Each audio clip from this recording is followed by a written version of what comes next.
So I've made plenty of plant-based meats. I've done bacon and chicken, and I did a whole series on different things that mushrooms taste like. But recently I did a video where I was testing out some veggie lox recipes. Now in that video there was a beet that ended up kind of tasting a little bit more meaty, a little bit more like roast beef. Now that gave me some ideas. Today I'm not gonna be using a beet, but I am gonna be using a radish, specifically the watermelon radish. Now recently Chef Will Horowitz from Ducks Eatery in New York, the guy that invented the smoked watermelon, he did a video on smoking a watermelon radish and turning it into prosciutto. But I'm wondering if using the radish and roasting it instead of smoking it, and instead of pickling it whole, if I sliced it and brined it, if I can give it that sliced roast beef flavor and texture.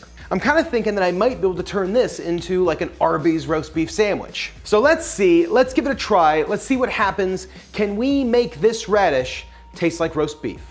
So the very first thing that you're gonna wanna do is you're gonna wanna clean your radish and clean any crevices that might have any sort of dirt, because we're gonna keep the skin on this radish. Okay, so now that our radish is clean, let's set it aside. We're not gonna dry it off, let it stay damp. I'm gonna use just a single egg replacer.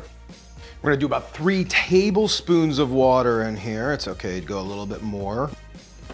And then whisk this guy up. Now what I'm gonna be doing is I'm gonna be giving it kind of like a pepper skin on the outside.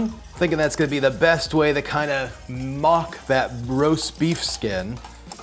So I have a teaspoon here. We're gonna do a teaspoon of black pepper. Seems like a lot, but don't worry, most of it's gonna come off. I'm gonna do about a half of a teaspoon garlic powder, and then half of a teaspoon of liquid smoke.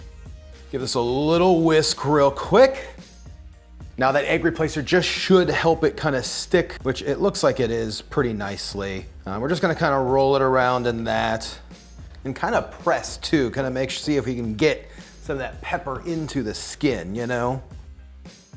Okay, so at this point we're gonna be roasting this and making a salt crust for the outside. That's gonna help bring in some of the flavors. It's gonna draw out some of the moisture, give it that softer texture. I'm hoping, fingers crossed. So what we're gonna use is just a baking dish here. I'm gonna line the bottom of this with some coarse salt. Like I said, very similar how we did the lox.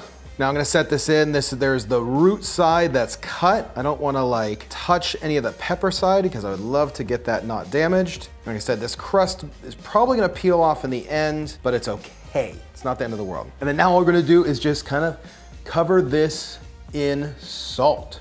And it's okay to use more than you think. And you are gonna use quite a bit of salt, but don't really worry about that. It's not super expensive.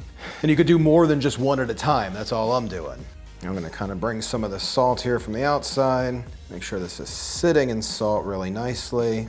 Now I have the oven preheated for 425 degrees. We're gonna drop this in the oven, uncovered just how it is, and we're gonna let this roll for at least the next 40 minutes. Okay, so this guy is out of the oven. Texture should be nice and kind of softened up just a bit. We hope, fingers crossed. Okay, so first let's just knock off some of this salt covering this. Now it didn't get peppered the way that I wanted. I thought the pepper would stick a little bit better. It's okay, it's not important. This is all a test of the recipe. So we're just gonna slice this down the middle to give it a little easier access when we go to slice it on the mandolin. So we're just gonna let this cool. I'm gonna set this over to the side here, and we're gonna make our brine and really make this thing taste like some beef. Thinking it's gonna work out. So in the brine, I'm gonna do about 1.5 cups of water. So about a 1/4 cup of soy sauce. We're gonna do about a 1/4 cup of rice vinegar, a 1/4 cup of lightly flavored oil, 1/2 teaspoon of liquid smoke, about a 1/4 teaspoon of smoked paprika, about a 1/4 teaspoon of garlic powder, about a 1/4 teaspoon of onion powder, do about a 1/4 teaspoon of black pepper, about a whole teaspoon of marmite. Now I'm gonna just add a little bit of dried Italian parsley. This is just gonna kind of just step up some seasoning inside the roast beef, if you will. Let's bring this heat up. Let's bring in the little whisk. Little whisk is what we're calling this guy to the party. It smells roast beefy. I'm telling you, this is such a good brine for this. I'm really happy with the way this came out.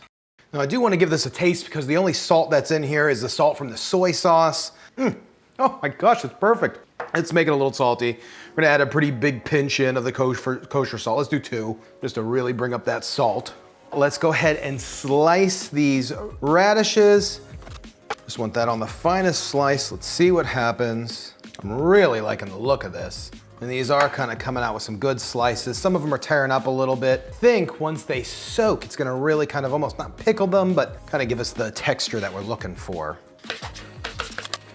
And now all we're gonna do is we're just gonna drop these slices into a glass jar. Now this glass jar is going to get the brine, and then it's gonna be put in the refrigerator overnight. See if we can make these meaty. Really excited, let's come back tomorrow. Okay, so it has been 24 hours later. These look awesome. They have a very meaty smell, but they also have kind of a radishy smell. So as of right now, they don't have a really kind of roast beef look to them. They don't really have a roast beef texture yet. They're getting there. Now when I pull these out, I'm just gonna pull them out and let them kind of drip off a bit before we put them into the steamer. I'm gonna try to get a decent amount in here, not covering some of the holes, leave a few holes open. And then probably in about 15 minutes or so, I'll check on them and see how they're doing. Definitely got some steam. Okay, so we were able to get all of it in there. Let's go ahead and cover this guy up. We're gonna let it steam for about 30 minutes, like I said. About 15 minutes, I'm gonna go through and kind of flip these around and make sure the texture's still good, make sure we're not damaging any of them, and get the middle ones mixed up and stuff. So yeah, let's do that. This is gonna be awesome. I have a really good feeling about this. This flavor broth really nailed it.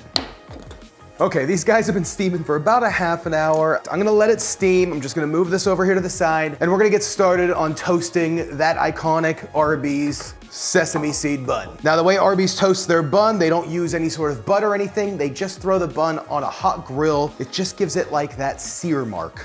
We're gonna make a pinch of really simple homemade Arby's sauce. To do that, you just need ketchup, and then I recommend a Kansas City barbecue sauce. It has like the right kind of spice and flavors. So I'm gonna do probably about a tablespoon of ketchup to about a teaspoon of the barbecue sauce, which should give us the right amount of spice, right amount of like consistency.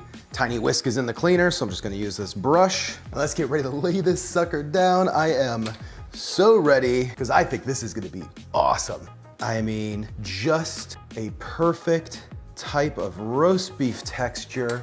There's actually enough here to make probably 4 sandwiches out of this. I mean, look at that. Now I'm just going to brush on some of this Arby's sauce just because I wanna make sure that's nice and coated. I mean, put that bun on. I just cannot get over that sandwich. Look at it. I don't know if it gets better than that in the plant-based meat world. I've tried a bunch of these veggie meats, but I'm telling you, they just don't look this good or smell this good. This smells like beef. Let's give it a try. Did we turn a radish into an Arby's roast beef sandwich? Oh my gosh. That is so good. It chews really nicely. There is kind of like, there is a little bit of that fibery snap that you would get out of like how you would think like a radish would perform, like that little bit of a bite. But that's okay because the rest of the flavor, the rest of the chew kind of makes up for that. It kind of brings on a lot of the characteristics that you would get in like a roast beef.